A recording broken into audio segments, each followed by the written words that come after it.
अल्हम्दुलिल्लाहि रब्बिल आलमीन वस्सलातु वस्सलामु अला रसूलिहिल अमीन व अला आलिहि व अस्हाबिही अजमाइन इला यौमिद्दीन।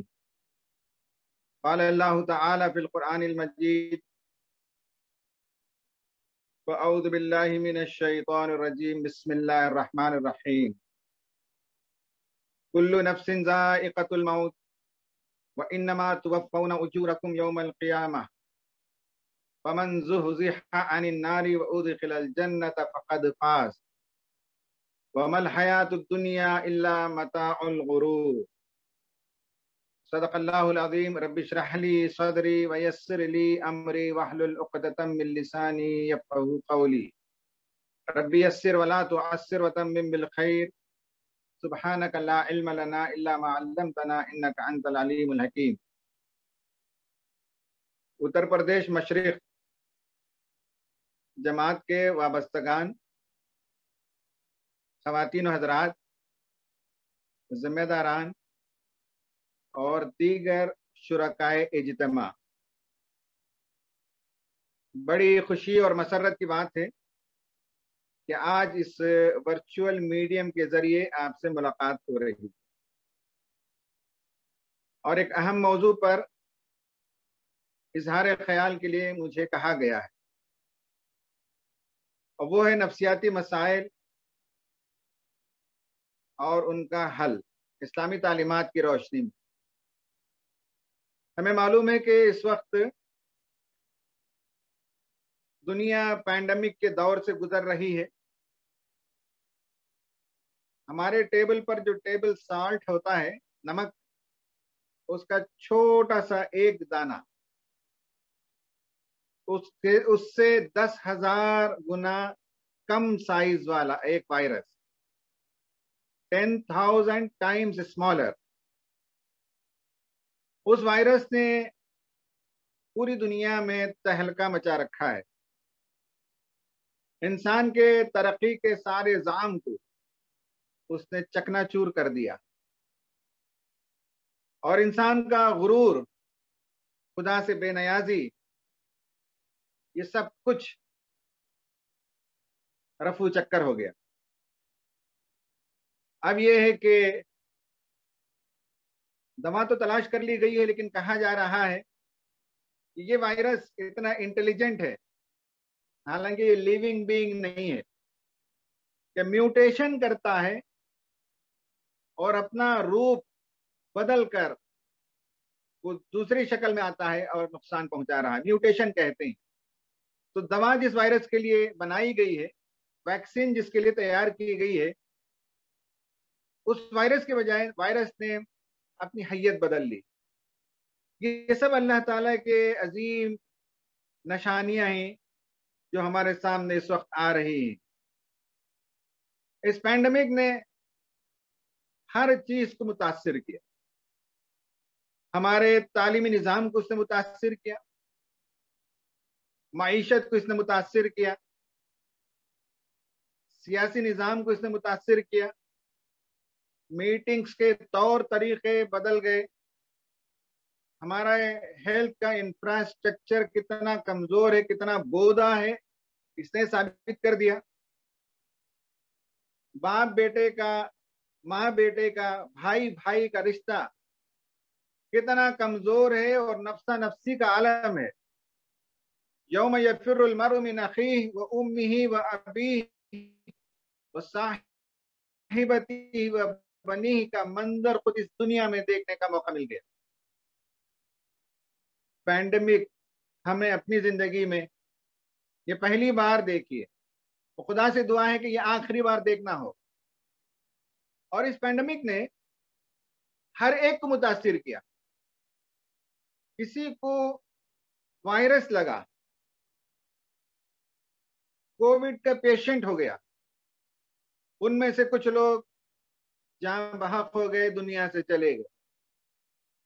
कुछ लोग रिकवर हुए तो उनकी जिंदगी में लॉन्ग लास्टिंग उसके इम्पैक्ट पड़ गए। किसी को शुगर की बीमारी आ गई, किसी को लीवर का प्रॉब्लम हो गया, किसी को कुछ और हो गया जिसे पोस्ट कोविड इफेक्ट कहा जाता है। और ये नहीं तो कम से कम हर बंदा नफ्सियाती तौर पर मुतासिर,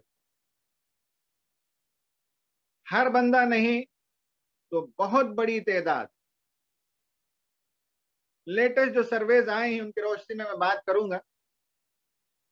एक सर्वे आया है, वो है नेशनल डिजास्टर मैनेजमेंट अथॉरिटी, यानी हमारे मुल्क का एक इदारा है, हुकूमती इदारा, उसने ये सर्वे किया। अमेरिका के बाद इदारों के सर्वे मेरे पास मौजूद है। ब्रिटिश जर्नल ऑफ साइकियाट्री, इन्हें नफ्सियात से मुतालिक जो मज़ामीन उसमें शाये होते हैं, ब्रिटेन का, बरतानिया का, उस पर्चे में भी अभी लेटेस्ट बहुत सी तफसीलात आई। तो इससे मालूम होता है कि हर बंदा नहीं तो कम से कम 80% लोग इस वक्त नफ्सियाती तौर पर मुतासिर है। ये एक रेंज है, माइल्ड तौर पर मुतासिर होने से लेकर सीवियर तौर पर मुतासिर होने। हर कोई एक ही दर्जे से मुतासिर नहीं हुआ है, लेकिन इसका एक रेंज है, एक स्पेक्ट्रम है। और सर्वे ये बताते हैं, जैसे कि मैंने बताया कि हिंदुस्तान का जो सर्वे आया है, 79.1% लोग महसूस करते हैं कि मेंटल वेल बीइंग नहीं है, यानी नफ्सियाती सेहत मौजूद नहीं है। इसी सर्वे में बताया गया कि हमारे मुल्क में तकरीबन 10.8% लोग, यानी आप कह सकते हैं कि 11%, मोटा मोटा हिसाब अगर आप समझना चाहें तो वो डिप्रेशन का शिकार है। 38.2% लोग एंग्जाइटी का शिकार है।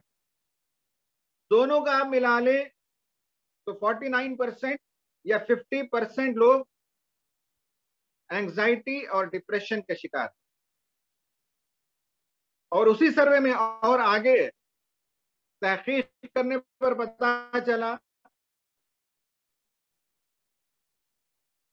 कि 71.7% लोग स्ट्रेस के अंदर मुब्तला हैं।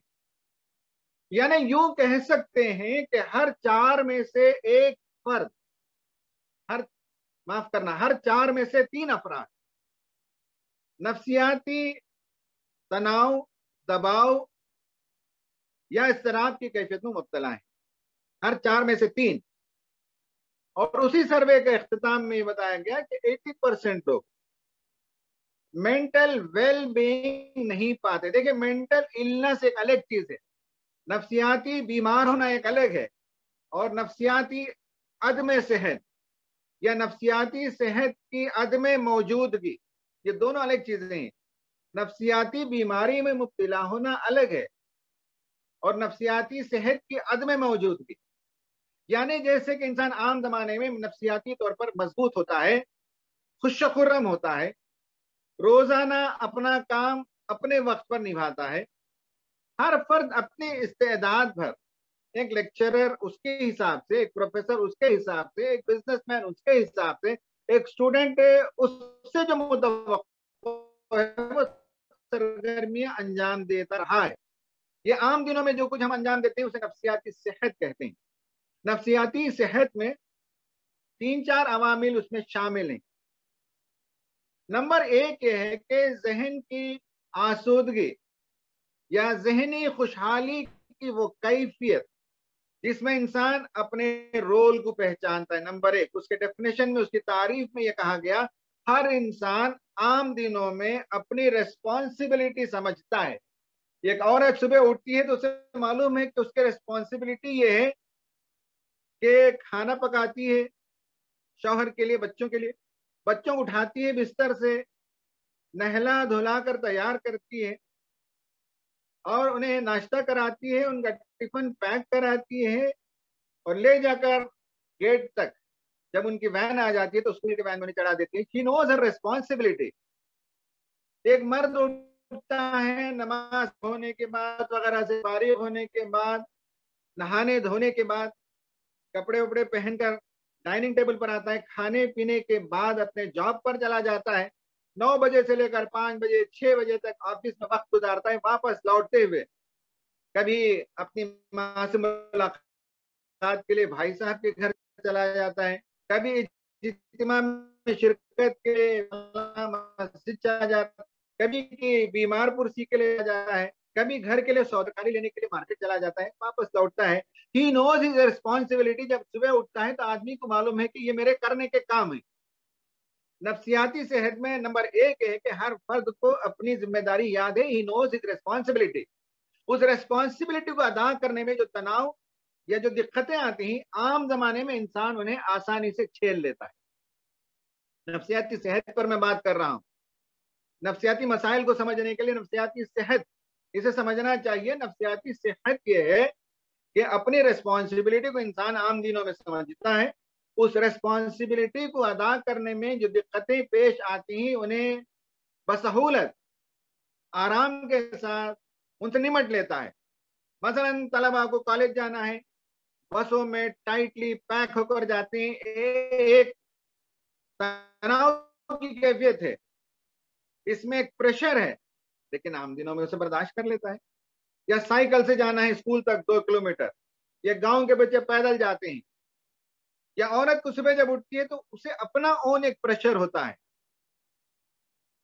जब वो किचन में जाती है, अंडा मौजूद नहीं है, दाल नहीं है, नमक नहीं है, फौरन फोन करो और सुपरमार्केट से ऑर्डर करो, बिग बास्केट से ऑर्डर करो। या बच्चे को उठाती है और कहती है जल्दी से ले आना। ये डेली प्रेशर हर इंसान पर है। एक तालिब इल्म पर प्रेशर है, एक प्रोफेसर है तो उसे आज क्लास में जो लेक्चर देना है उसकी तैयारी करना है, उसे प्रेशर है। एक औरत को अपने काम काज के निभाने में प्रेशर है।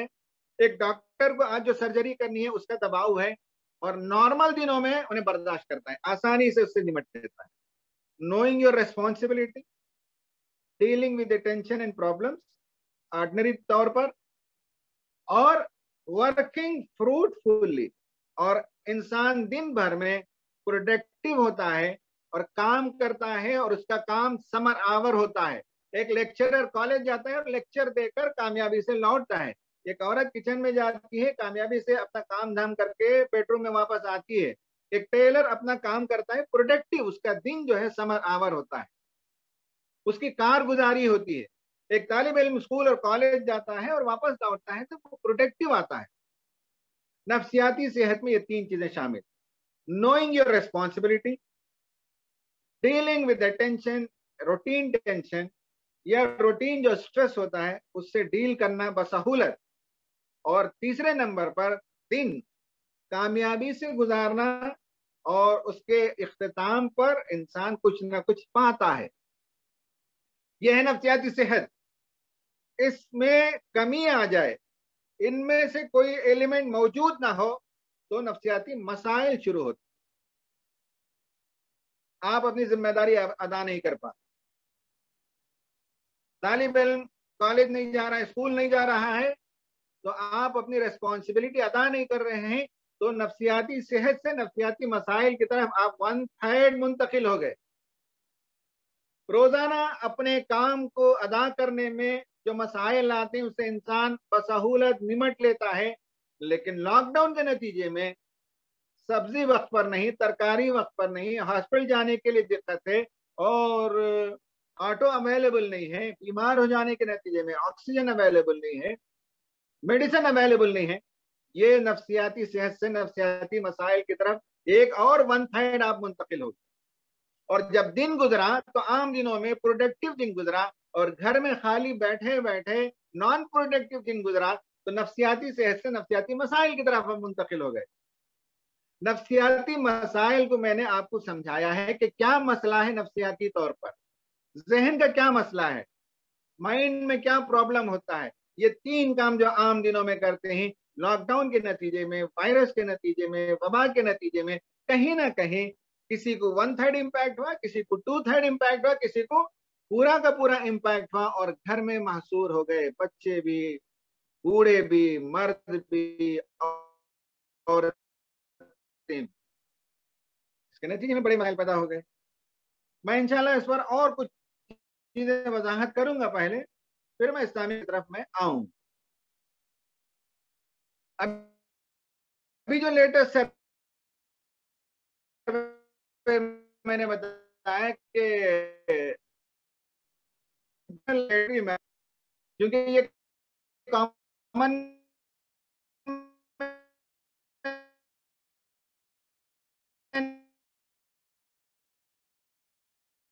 का इस्तेमाल, आइडिएशन जिंदा क्यों है, खत्म हो जाते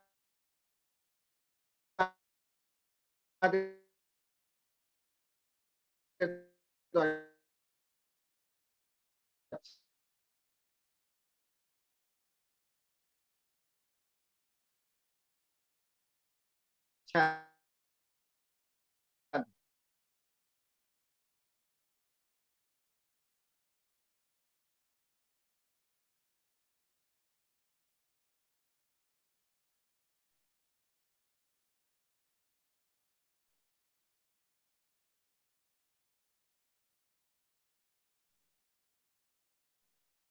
मायूसी की कैफियत का तारी हो जाना, अंधेरे में रहना, तन्हाई में रहना, जी भर के रोना, उदासी छाए रहना, ये सब जो है डिप्रेसिव सिम्टम्स। तीसरे नंबर पर एंजाइटी सिम्टम, कुछ हो जाएगा, कहीं वायरस ना लग जाए, मालूम है कि दादा को वायरस कोविड हो गया है, कहीं इंतकाल न कर जाए, फोन आया तो कहीं ऐसा नहीं कि दादी के इंतकाल की खबर आ गई, हॉस्पिटल में 8 दिन से, और पाउंडिंग ऑफ हार्ट, दिल की धड़कन तेज हो जाती है, कलेजा मुंह को आने लगता है, पेट में मतली होने लगती है, तमव्वुज होने लगता है, बटरफ्लाइज इन द स्टमक होने लगते हैं। ये सब एंजाइटी की कैफियत होती है, डर की कैफियत। तलबा को एग्जाम से नफरत हो गई है, क्लास से नफरत हो गई है, ऑनलाइन क्लासेस तक अटेंड नहीं करना चाहते, एंजाइटी है ये।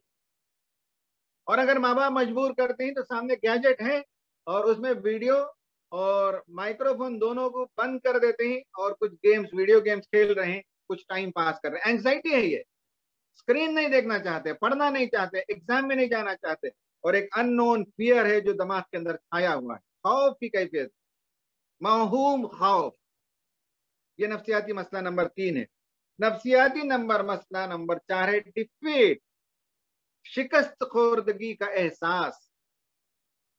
यानी यह है कि इंसान समझता है कि वायरस के आगे हम शिकस्त खा गए, हुकूमत ने हमारे साथ जो रवैये अख्तियार किया, हम शिकस्त खा गए, ये एहसास है शिकस्त। ये नंबर 4 है। नंबर 5 एनट्रैपमेंट, फंस गए हम, नौकरी चली गई, आमदनी कम हो गई, खाने पीने की चीजें कम हो गई, मेयार जिंदगी घट गई है, ये सब एनट्रैपमेंट। और आखिरी बात यह है कि लोनलीनेस, तन्हाई पर। आदमी सोचता है कि दुनिया में हमारा कोई नहीं, घरों में जो लड़ाई झगड़े हो रहे हैं उसके नतीजे में शौहर सोचता है कि शादी नहीं करता तो अच्छा था, बीवी सोचती है कि क्या मुसीबत होगी कि सुबह शाम घर के अंदर, क्योंकि सब लॉक्ड हैं, तो सुबह शाम जो स्पार्क्स होते हैं, जो छोटे मोटे झगड़े होते हैं, उससे इंसान तन्हाई पसंद होना पसंद करता है। बच्चे चाहते हैं कि दादी घर चले जाएं, चाचा के घर चले जाएं, कुछ दिन जरा माँ बाप से दूर हो जाएं, इसलिए कि एक ही माहौल में, एक ही कमरे में बंद, सुबह शाम वही 5-6 सूरतों को देखने का मौका मिलता है। उकताहट के नतीजे में बच्चे तन्हाई पसंद हो गए। ये नफ्सियाती मसाइल। अब आखिर में आता हूं मैं, एक क्यों पैदा हुए उस पर बात करूंगा, फिर उसके बाद हल की तरफ आऊंगा। ये क्यों पैदा हुए? Number 1, disruption of routine. जो रूटीन था वो डिस्टर्ब हो गया। जैसे मैंने बताया कि हर आदमी सुबह उठता है, फला फला काम करता है, ऑफिस जाता है, फिर आते वक्त फला फला काम उसके पेश नजर है, और उस काम से फारिग होने का घर लौटता है। ये पूरा रूटीन डिस्टर्ब हो गया। औरत का एक रूटीन है कि वो फजर की नमाज को उठती है या उससे पहले उठती है, घर का कामकाज करती है, जब बच्चे और शौहर चले जाते हैं तो कुछ देर आराम का वक्त मिलता है, 1-1.5 घंटा वो आराम कर लेती है, फिर नौकरानी आती है, फिर घर झाड़ू सफाई ये सब काम, फिर उसके बाद दोपहर का खाना, फिर बच्चे आ गए, फिर बच्चे आने के बाद खाना खाए तो थोड़ी देर के बाद कुरान के हजरत आ गए, कुरान पढ़ाने वाले हजरत गए तो ट्यूशन के हजरत आ गए। ये जो रूटीन उसकी जिंदगी में डिस्टर्ब हो, मर्द की जिंदगी में, औरत की जिंदगी में, तलबा की जिंदगी में, सबकी जिंदगी में रूटीन डिस्टर्ब हुआ। नंबर 2 ये कि इमोबिलाइजेशन, जुमूद की कैफियत हो गई, हरकत तो सरगर्मी बंद हो, बाहर नहीं जा पा रहे हैं बच्चे, तलबा खेलने के लिए नहीं जा रहे हैं, शादी ब्याह में लोग नहीं जा रहे हैं, बड़े बूढ़े पार्क को जाते थे वॉकिंग के लिए, उनका एक रूटीन था, वो भी डिस्टर्ब हो गया, इमोबिलिटी। तीसरे नंबर पर लॉस ऑफ सोशल कनेक्शन, शादियों में जाते, मैयत में जाते, इज्तिमात में जाते, बच्चे फुटबॉल मैच में जाते, तो सोशल कनेक्टिविटी जो होती थी वो खत्म हो गई। नंबिंग आउट, ये बहुत इंपॉर्टेंट है, यानी इंसान सोचता है, सोचने के बाद अमल करता है। इंसान सुबह में सोचता है कि मुझे ये और ये और ये काम करना है, और फिर वो कर लेता है।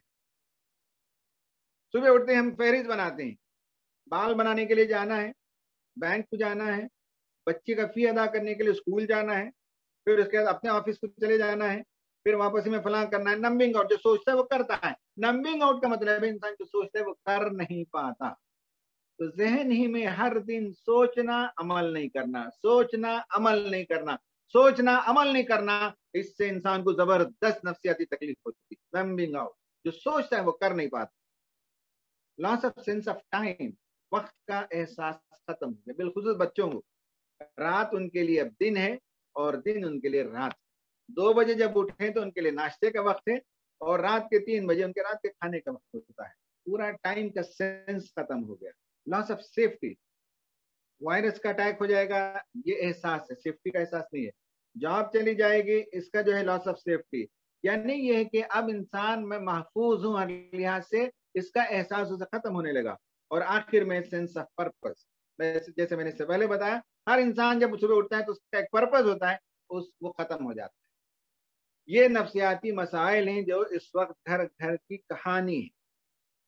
अब हम आते हैं इसके सोल्यूशन की तरफ कि क्या करना चाहिए इस सूरत हाल में। अल्लाह का एहसान है कि अल्लाह ताला ने 2 एहसान तो हम पर किए। एक तो ये कि मुसलमान घरानों में पैदा किया। क्या हो सकता है कि हमारे इस इज्तिमा में शरीक लोगों में से कुछ लोग वो भी होंगे जिन्होंने इस्लाम कबूल किया हो। दूसरा ये कि अल्लाह ताला ने तहरीक इस्लामी से वाबस्ता किया, सिर्फ मुसलमान नहीं बनाया, हमें दीन के लिए और इंसानियत के लिए मैदान में सरगर्म अमल रहने वाला बनाया, जिसके नतीजे में हम नफ्सियाती तौर पर उतने ज्यादा मुतासिर नहीं हुए जितने और लोग हुए।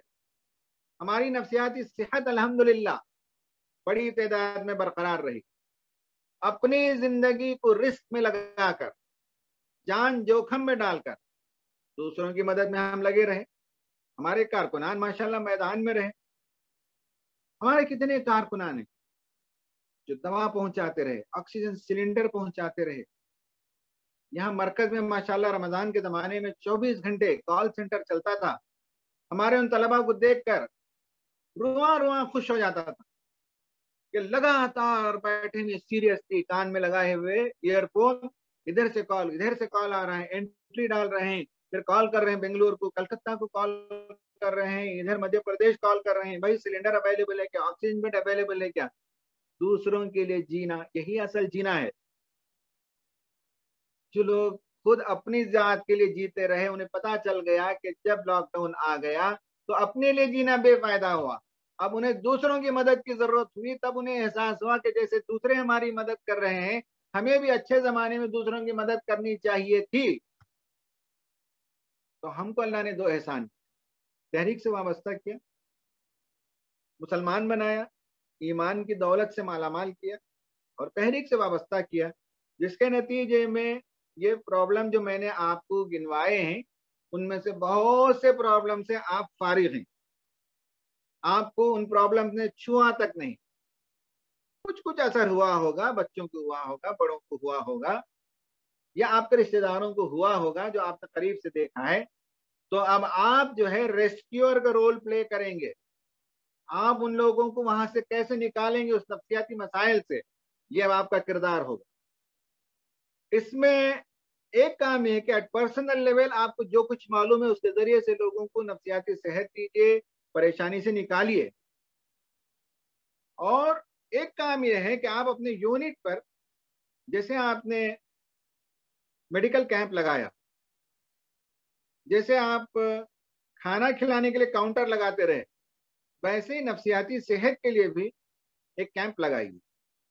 बुलाइए किसी को, दिल्ली से बुलाइए, बेंगलोर से बुलाइए, मुंबई से बुलाइए, किसी माहिर, एक साइकोलॉजिस्ट को बुलाइए और एक दीनी नुक्ते नजर से जो काउंसलिंग कर सके उसको बुलाइए और एक सेशन कराइए। आप शहर में बुलाइए, जब ये सब लॉकडाउन खत्म हो जाए 50-100 लोगों को जमा कीजिए। तो दो काम कर सकते हैं, पर्सनल लेवल आपको जितना मालूम है वो जरूर आप उतना कीजिए, लोगों को नफ्सियाती मसाइल से निकालिए।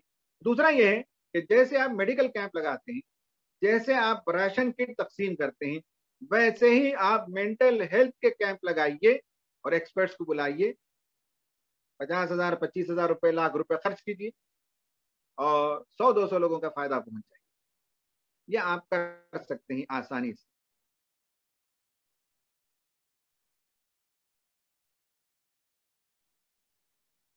मैं कुछ सोल्यूशन, पहले तो मैं नफ्सियाती सोल्यूशन देता हूँ, फिर मैं उसके बाद इस्लामिक सोल्यूशन पर अपनी बात को खत्म। नफ्सियाती जो सोल्यूशन है वो समझ लीजिए कि आप अपने घर में, और आपके घर में ये हो रहा हो तो और लोगों के घरों में इन चीजों को पैदा कराइए। वो ये है कि फिजिकल एक्टिविटी ये बहुत इंपॉर्टेंट है। हरकत तो सरगर्मी हो, लॉकडाउन के नतीजे में भी, जॉब लॉस के नतीजे में भी, बीमारी के बावजूद, घर में किसी की मौत हो गई है उसके बावजूद, बहुत जरूरी है कि आप जो है ये जो मेंटल वेलनेस है उसके लिए जरूरी है कि फिजिकल एक्टिविटी की तरफ ले आए। करने लगता है, बच्चों से कहिए कि आज फला गेम का मुकाबला होगा। कभी जो इंडोर गेम्स हैं वो खेलिए आप, चेस है, कैरम बोर्ड है। हो सकता है कोई फौरन एतराज करे, वो एतराजात उसके लिए जो जो इन चीजों के इतने आदी हो जाते हैं कि दीनी जिम्मेदारियों से को फरामोश कर देते हैं, उनके लिए वो सब वाइद हैं। इस वक्त ट्रीटमेंट के हिसाब से आप घर के अंदर जितने फिजिकल गेम, आप इंडोर गेम्स खेल सकते हो, वो जरूर उसका इंतजाम कीजिए। हर जगह के अलग अलग गेम्स होते हैं, आज नेट की दुनिया में बहुत सी चीजों को तलाश किया जा सकता है, जरूर वो कराइए। और अगर अपार्टमेंट में रहते हो, खुली जगह रहते हो, गली मौजूद हो, तो वहां फिजिकल एक्टिविटी जरूर बच्चों से करवाइए। अड़ोस पड़ोस के बच्चों को जमा कराएं, उनके खेल कूद के मुकाबले कराएं। तो फिजिकल एक्टिविटी का होना बहुत जरूरी है। डिप्रेसिव सिम्टम्स में जो इलाज है, तफसील में जाने का मौका नहीं है, वो है हरकत और सरगर्मी। जब इंसान बैठा रहता है मायूसी में, तो उसके बॉडी के अंदर केमिकल्स का फ्लो होता है। इंसान की सोच के मुनासिबत से जिस्म के अंदर एक केमिकल फ्लो होता है।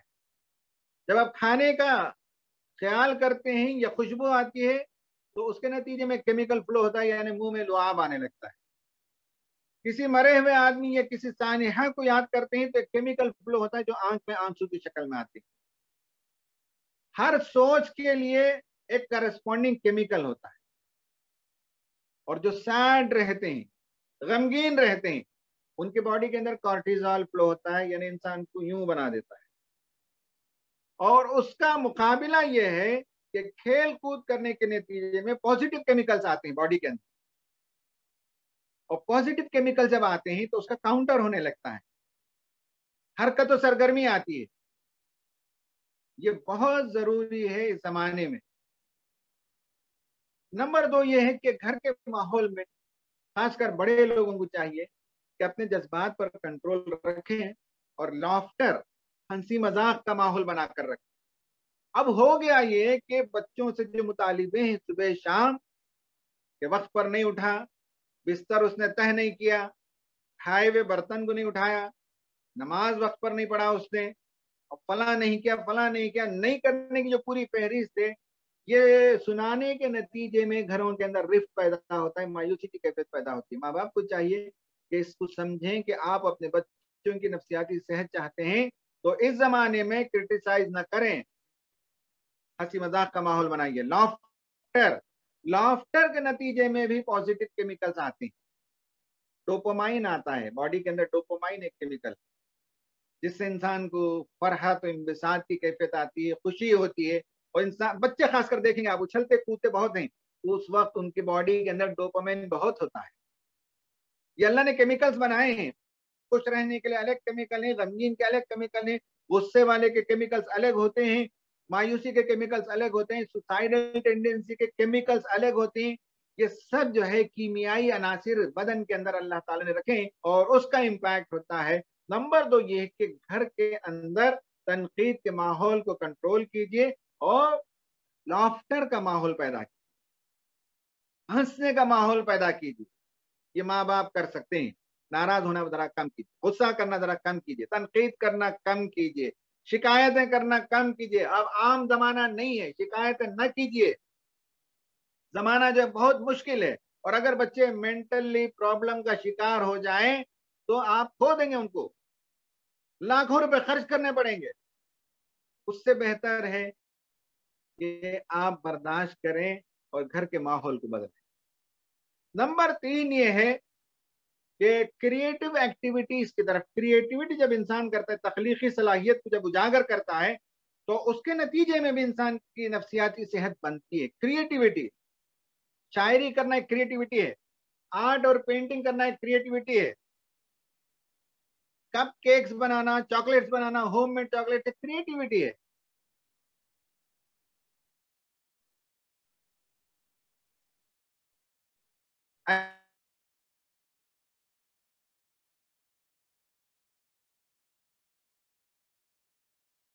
ऐसे ही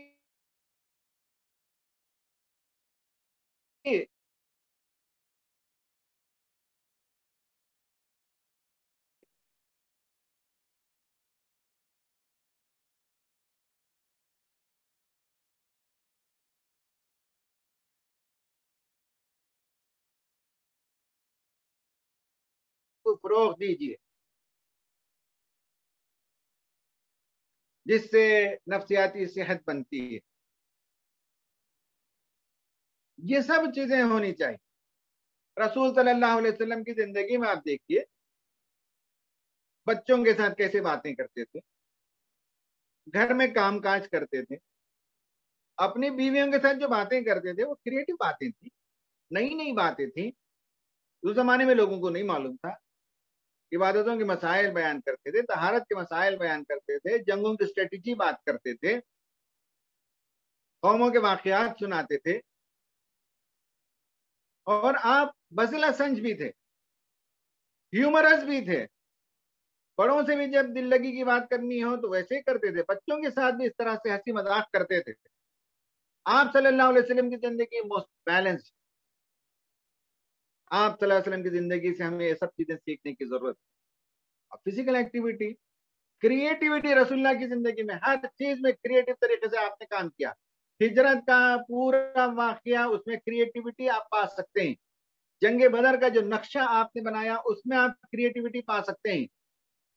आपके हर काम में क्रिएटिविटी है।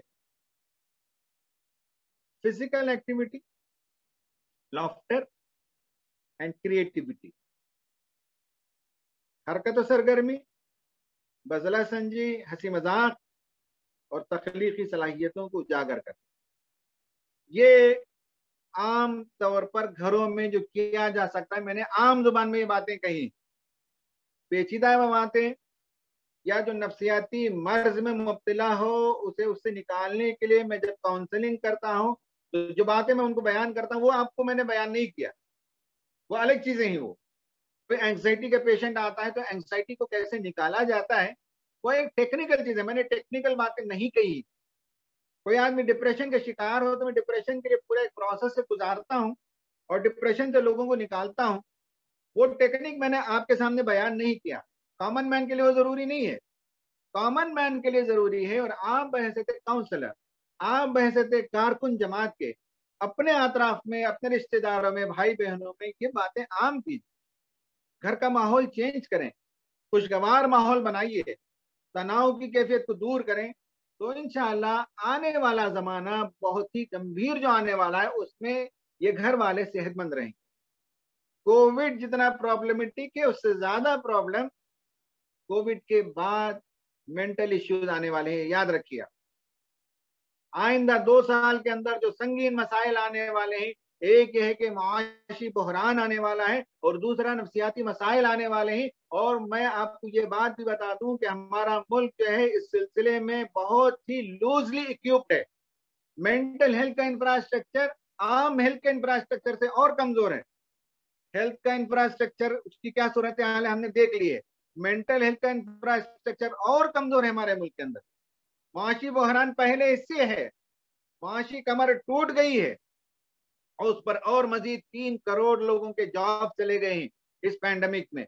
ये 2 मसाइल तो बहुत गंभीर आने वाले हैं। जमात के कारकुनों को इसे कैसे फेस किया जाए इसकी तैयारी करनी पड़ेगी। अब आखिर में इस्लामिक सोल्यूशन 3 मौजू पर बात करूंगा, 3 मिनट के अंदर, 4 मिनट के अंदर। नंबर 1 ये है कि मौत, कोई इंतकाल कर गए घर में रिश्तेदारों में से, तो तकलीफ तो होती है, सदमा होता है, लेकिन इस्लामी उसूल यही है कि दुनिया में जो आया उसे मरना है।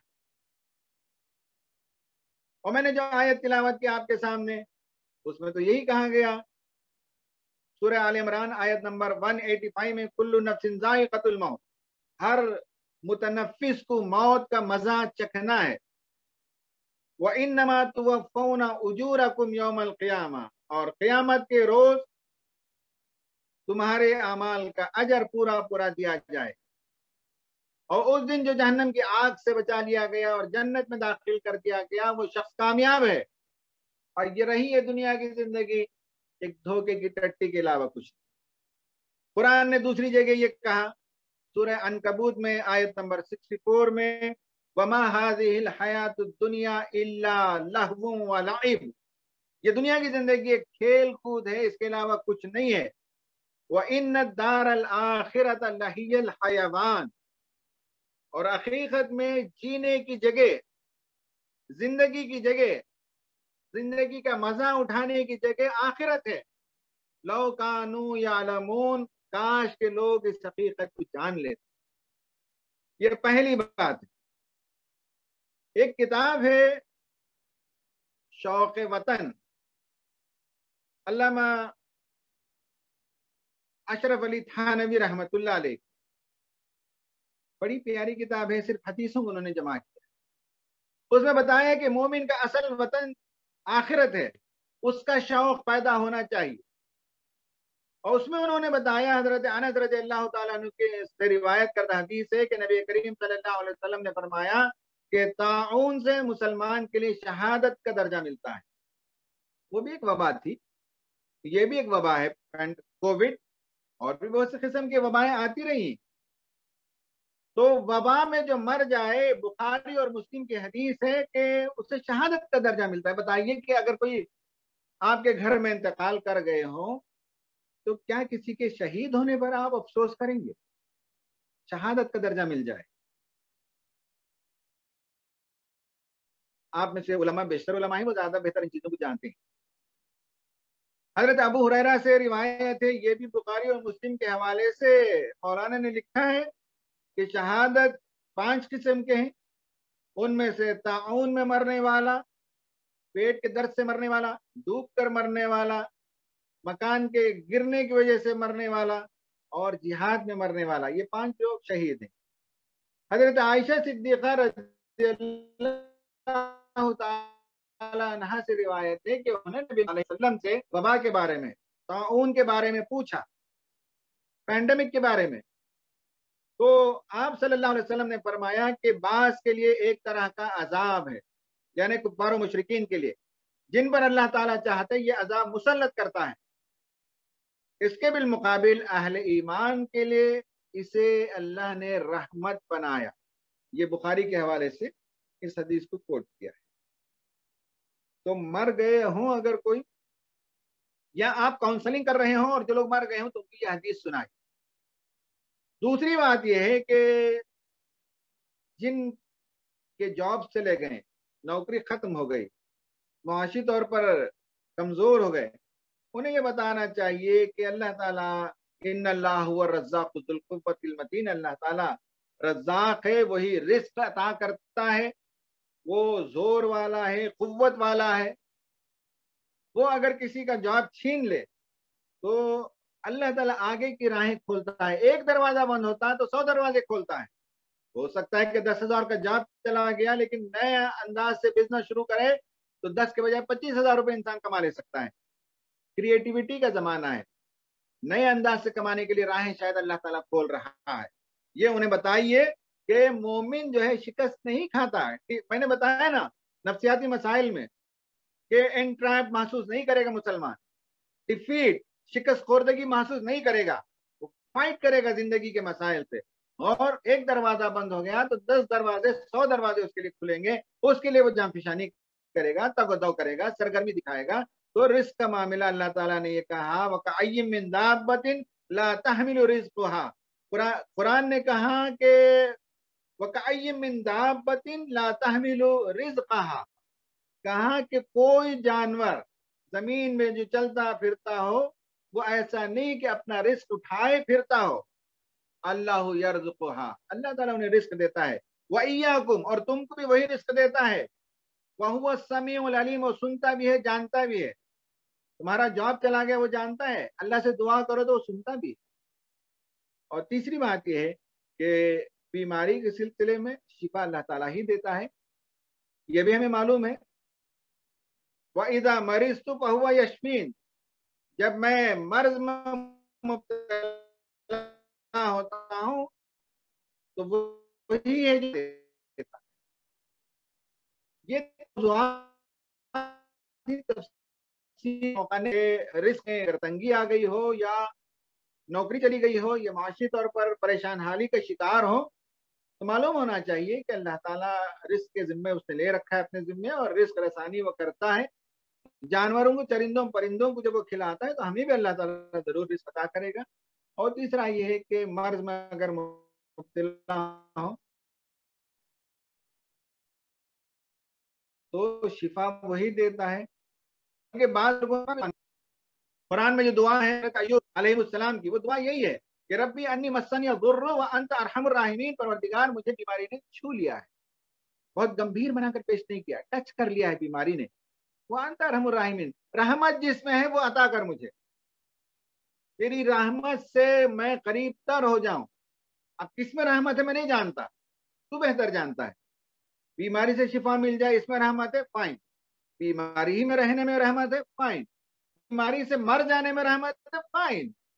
रहमत चाहिए मुझे, मर्सी चाहिए, तेरी आगोश रहमत में आ जाऊं, और तू जो पसंद करे वो मुझे कबूल है। अन्नी रब्बी अन्नी मस्सनी दुर्र व अंत अरहमुर राहिमीन। ख़वातीन हज़रात, मैं अपनी गुफ्तगू खत्म कर चुका। पैंडेमिक के हवाले से मैंने बताया कि क्या नफ्सियाती मसाइल हैं। मैंने ब्रिटेन के एक रिसर्च पेपर के हवाले से बताया कि ये मसाइल, मैंने ये बताया कि मसाइल क्यों पैदा होते हैं, उसके फैक्टर्स बताए, जैसे रूटीन का डिस्टर्ब हो जाना, टाइमलाइन का बदल जाना, और फिर जो है सिक्योरिटी और सेफ्टी का एहसास का खत्म हो जाना, इमोबिलाइजेशन हो जाना, नंबिंग आउट हो जाना। मैंने उसके फैक्टर्स बता दी। फिर मैंने उसके सोल्यूशन बताए, 3 सोल्यूशन, फिर इस्लामिक सोल्यूशन भी 3 बताए।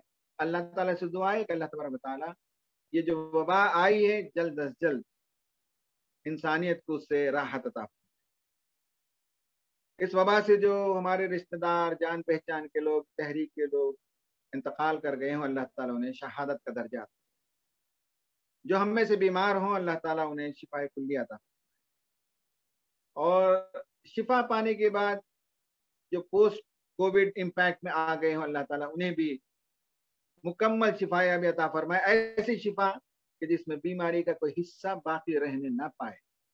और हमें अल्लाह ताला आम बंदगान खुदा की मदद के लिए मैदान में सरगर्म अमल होने की तौफीक अता फरमाए। आमीन व आखिर दावाना अनिल हम्दुलिल्लाहि रब्बिल आलमीन।